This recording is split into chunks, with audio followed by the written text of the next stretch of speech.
Hey everyone, welcome back to the Unique Creations by Tim channel. For today's video, we will be turning this wireframe Eiffel Tower into a wind chime. And I will be actually filming the whole process. So let me end this clip here. I'll get the camera set up and we will get right back into it. Okay, we're back. As you can see, got all of our supplies laid out here on the desk. And so our first step, we need to have something to hang this by. And these sometimes can be a little tricky. Just basically looking for the best spot to hang it. So I think on this one, I'm gonna use this upper cross beam right here and attach a couple of chains up to the hook. Yeah, so got our chains here. Excuse me. These are pretty easy to work with. Just use a pair of pliers. You can bend them, open them, and then close them back up. So we've got 1, 2, 3, 4, 5 lengths of chain already hooked to this. So let's hook that up here. Close up that the last link there. Okay. I've got some more chain here. We just need 5.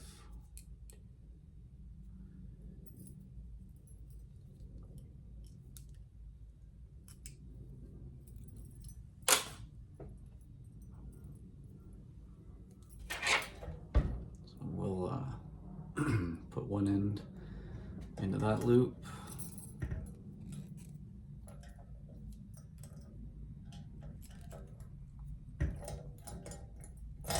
That closed up.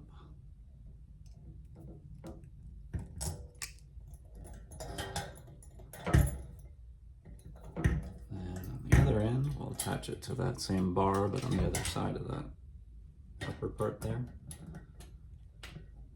That closed.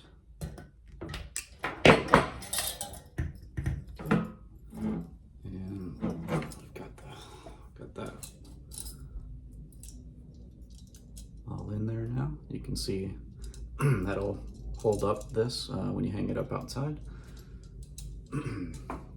That part is done. So our next step, we're going to be hanging our 2 chimes. I've said it on previous videos, but most of what I make are 3 chimes or 2 chimes. In this case, this is a 2 chime model, I guess you could say, just based on how flat it is. If it was more round, I could do 3. And on these wire ones, they're quite a bit more simple as far as how you attach it. I just have to make sure there are some nice places to hang the strings and the wind catcher from. So on this one, since we're using this as our hammer, kind of want the chimes to be closer on the inside here. So I'm thinking loop 1 string through here and somehow wrap it there so our string comes down from here down to the chime on both sides. And then once this is hanging in the middle, there should be enough space, not too much space, but enough space for this to hang in between without hitting it, and then if any wind hits it, it can easily hit either of the chimes. So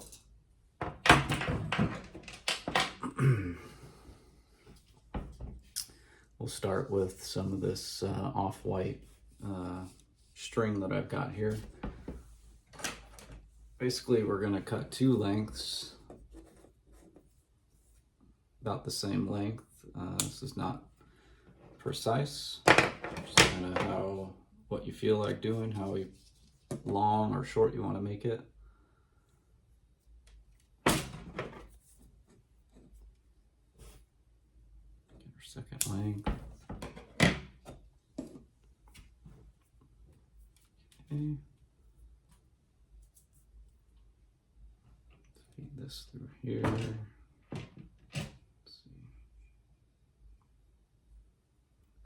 here.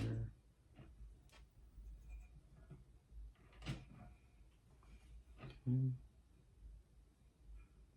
It's not giving me what I want, really.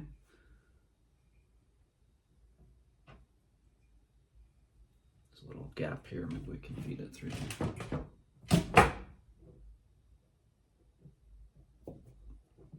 Okay, that should be good. You can see that string is keeping them apart. So we'll go ahead and feed this through. This might be the hardest part of making these things, is feeding the string through here.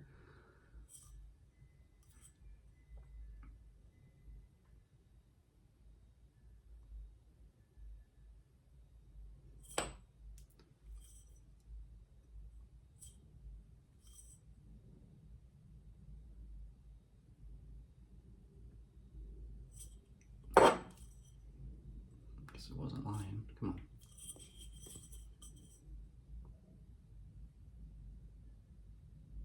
There we go.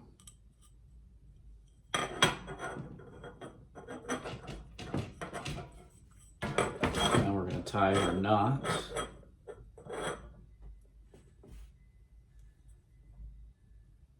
Which I don't remember the name of the knot, but it's a knot that you use to tie two ends of string together so that they don't come apart when they're pulled on. I'm sure there's a name for it, but I don't know it. And let's see. Yep. So we'll cut off a little bit of excess here. Don't need to go too short.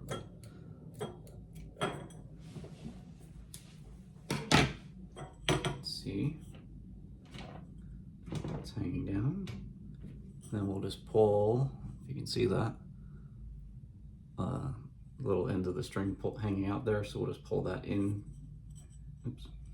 pull that into the chime. That'll kind of hide it, or the knot hide that, the ends of the string there. So we got that side done. Let's move on to the other side. Kind of do the same idea here. Go through here so there's enough space.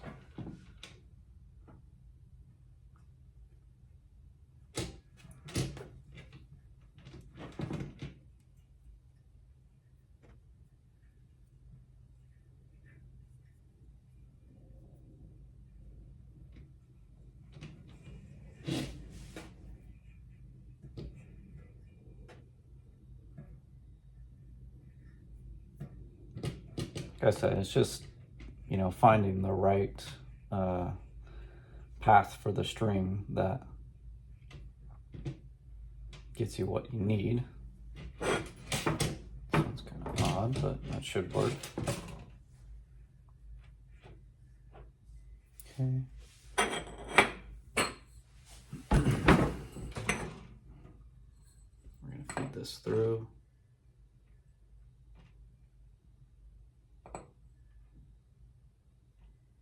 Second try.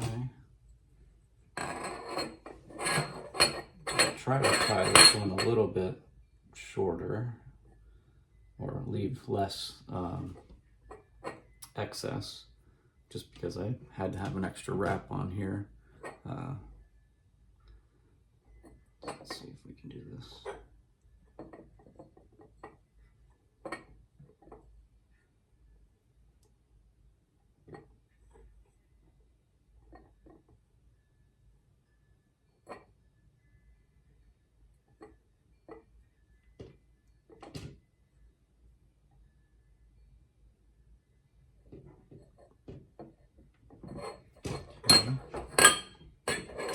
Tight. You can see there's quite a bit less excess on this this one than on the previous side. We'll just cut off a little bit.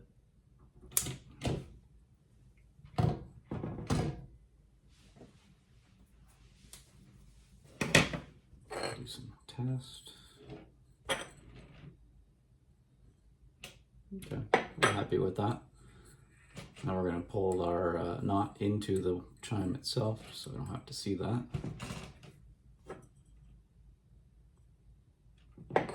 think that's pretty good.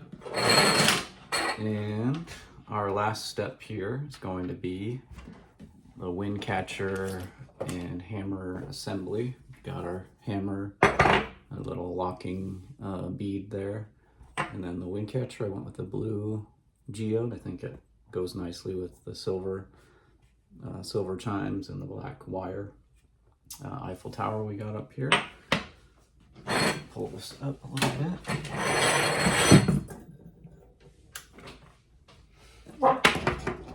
So in this, I typically do one full loop that connects from the wind catcher to the hammer up to the top and then back. So however long you want your wind catcher to hang down, adjust this down a little bit.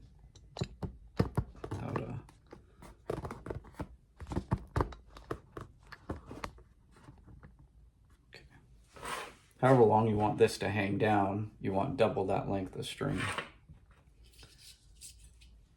This could be genius or disaster. Okay, that should be better. So I think I want it hanging about there from the base of here. So pull out some string.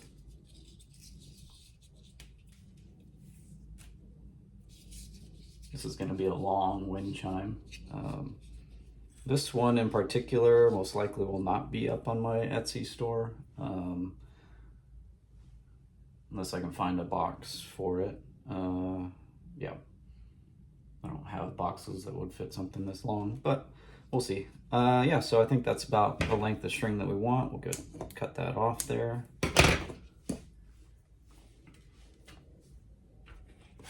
So we'll first string it through here. This is pre-drilled. It's supposed to be pre-drilled or something in there.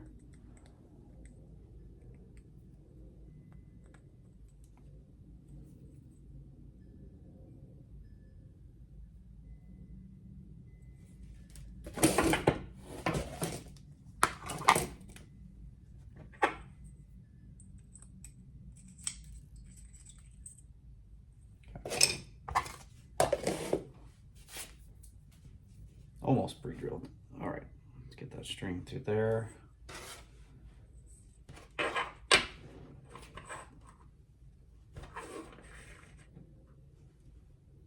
So we're going to go through our locking bead first with the short side of the string, wrap it around, go back through. What that does is that holds the hammer in place as it's hanging. Okay, then we'll go take the long end of the string, go through the locking bead, wrap it around, go back through.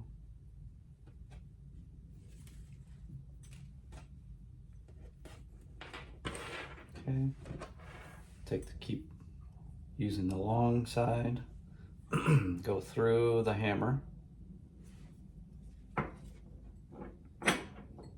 We're going to go up to the base of our wind chime.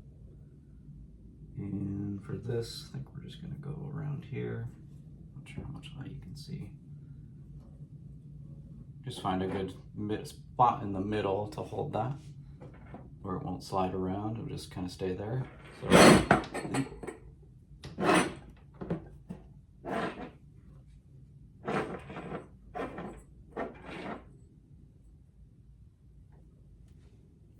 okay, we're going to go back. As we're going down, we're going back down through the hammer.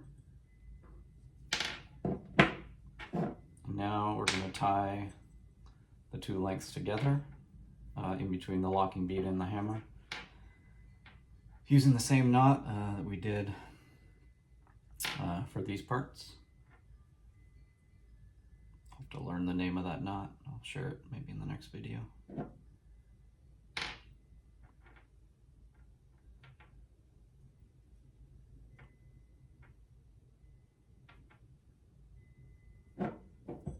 Pull that tight. Oops. some of the excess.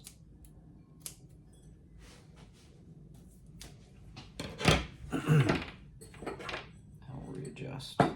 So as you adjust this, you can pull the string through either direction to get the knot.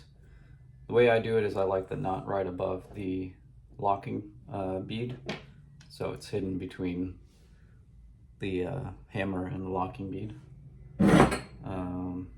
So as we're sitting here now, our hammer is a little bit too low. It would hit, but it would be kind of awkward. So we need to get this knot up a little bit. So we feed it up through.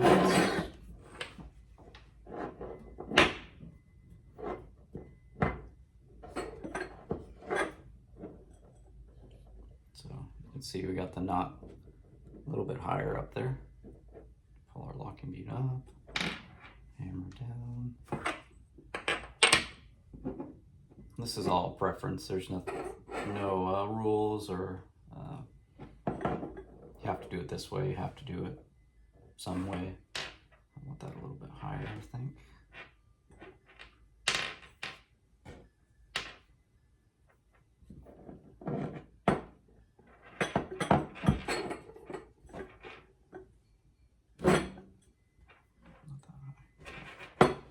That's good right there.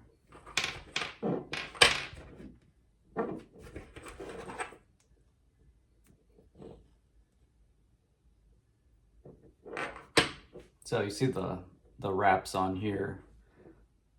What this does is it can still slide up and down, but with the extra pressure of the wrap, you use it as a lock to hold this in place. I think that's pretty good. Okay, so let me see. Just gotta stand this thing up. Oop. Like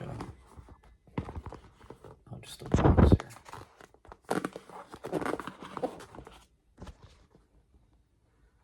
Okay, so got our hanging Eiffel Tower.